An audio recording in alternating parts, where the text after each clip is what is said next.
On paraît toujours plus saint quand on se compare à plus pécheur. Autrement dit, on paraît toujours plus parfait quand on se compare à plus fautif.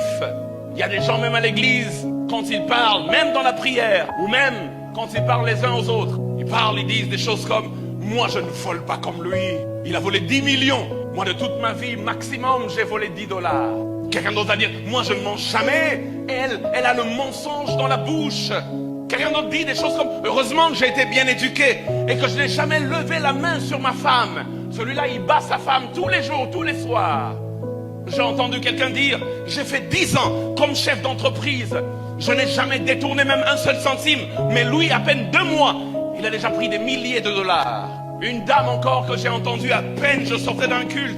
Elle disait « Ne me compare pas à elle. » Parce que ses amis la comparaient à une autre fille. Elle dit « Ah, Bokokana, vous avez le même teint, vous avez les mêmes cheveux. » Et puis « Ne me compare pas à elle.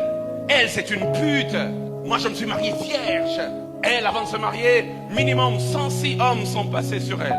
Tout le quartier connaît, ne me compare pas à elle. » Le sous-entendu dans ces comparaisons, parfois sournoises, c'est de se dire « Je suis un meilleur chrétien que lui. Je suis une meilleure enfant de Dieu qu'elle. Je mérite plus la faveur de Dieu que ceci ou encore. Dieu doit me privilégier par rapport à cela. » Frères et sœurs, le problème n'est pas de fournir des efforts pour plaire à Dieu.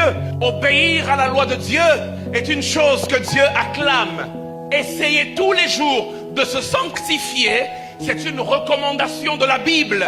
Mais le problème dans ce texte, c'est de tenter de dénigrer les autres pensant qu'on est plus parfait qu'eux. C'est la tentation de pointer du doigt les autres qui se battent aussi pour leur propre salut. C'est la tentative de donner de la lumière aux péchés des autres tout en dissimulant les nôtres. On est spécialiste dans l'église. On aime mettre la lumière sur les péchés des autres. Vous allez entendre après la fin d'un culte des gens se réunir dans un coin à l'église parlant des autres qui sont en train de passer. Ils aiment mettre la lumière sur les péchés des autres et dissimuler les leurs. Le problème dans ce texte, c'est ce sentiment de supériorité en perfection, parce qu'on se compare à celui qu'on juge rempli de saleté.